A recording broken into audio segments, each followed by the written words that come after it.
मैं डॉक्टर प्रतीक्षा, preventive cardiologist, आज आपको बताने जा रही हूँ कि ब्लड में बढ़ते हुए कोलेस्ट्रॉल लेवल को कैसे कंट्रोल किया जा सकता है।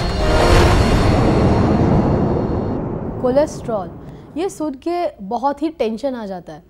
आजकल सभी वाइफ्स बहुत ही परेशान रहती है कि अपने पति को कैसे खाना खिलाए कि उनके कोलेस्ट्रॉल बढ़े नहीं, क्योंकि कोलेस्ट्रॉल के बारे में बहुत ही अवेयरनेस बढ़ चुकी है। तो मैं इसके बारे में थोड़ी एक मेडिकल नॉलेज या जो हमारी जो इंटरनेशनल गाइडलाइंस क्या है कोलेस्ट्रॉल के बारे में, उसके बारे में आपको जानकारी दूंगी। सबसे पहले जब भी हम ब्लड टेस्ट करते हैं तो उसमें हम 14 आवर्स फास्टिंग जो ब्लड सैंपल लेते हैं उसमें हम देखते हैं कि आपके खून के अंदर कोलेस्ट्रॉल यानी कि चर्बी, फैट्स, वो कितना है। तो एक रिपोर्ट में आप देखेंगे कि लिखा हुआ रहता है टोटल कोलेस्ट्रॉल। तो अगर इसकी मात्रा 200 से ज़्यादा है तो उससे वजह से हार्ट अटैक या हार्ट की डिजीज़ होने की संभावना बढ़ जाती है। दूसरा रिपोर्ट में आप देखेंगे कि बैड कोलेस्ट्रॉल यानी कि LDL, अगर इसकी मात्रा 100 से ज़्यादा है तो ये हानिकारक है। लेकिन एक अच्छी बात है, जैसे कोई भी पिक्चर में एक हीरो होता है और एक विलन होता है, वैसे ही कोलेस्ट्रॉल में भी एक गुड कोलेस्ट्रॉल होता है और बैड कोलेस्ट्रॉल होता है। और वो गुड कोलेस्ट्रॉल है HDL, H यानी कि हीरो, याद रखिएगा, HDL इज़ गुड कोलेस्ट्रॉल। अगर इसकी मात्रा 40 से ज़्यादा है पॉइंट से तो it is protective for the heart. लेकिन अनफॉर्चुनेट बात यह है कि हमारे इंडियंस में HDL की मात्रा 30 से कम है। ज़्यादातर लोगों में जिनमें हार्ट प्रॉब्लम्स हम देखते हैं उनका एवरेज कोलेस्ट्रॉल जो गुड कोलेस्ट्रॉल 25 या 20 होता है। इसे कैसे सुधार सकते हैं उसके बारे में मैं कहना चाहूँगी। HDL का एक ही नेचुरल जो उपाय है वो है वॉकिंग।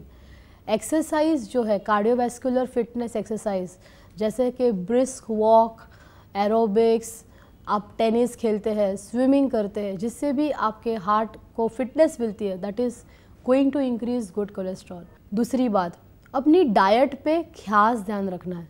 क्या आपको पता है कि हम हंसते खेलते जो एक कप आइसक्रीम खा लेते हैं उसमें ही 300 मिलीग्राम कोलेस्ट्रॉल होता है, और एक्चुअली हमारे ब्लड में तो ब्लॉकेज को प्रिवेंट करने के लिए सिर्फ 150 मिलीग्राम चाहिए। और सबसे बड़ी बात तो ये है कि हमारे लीवर में ही कोलेस्ट्रॉल का प्रोडक्शन होता है, तो जो ही हम खाने से खाते हैं वो सब ज़्यादा ही होता है।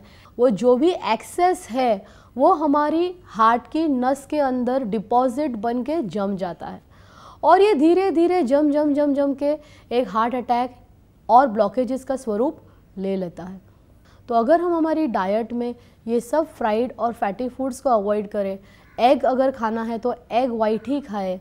जैसे कि आपको फ़िश, जैसे कि सैल्मन इज़ गुड, तो वैसे कोई जैसे फ़िश में भी पर्टिकुलर फ़िश आर हेल्पफुल, और नॉन वेजिटेरियन में भी हम रेड मीट को अवॉइड करें, और सिर्फ जो उसमें फ्राइड अवॉइड करके ग्रिल्ड और जो भी बेक्ड है वो करें।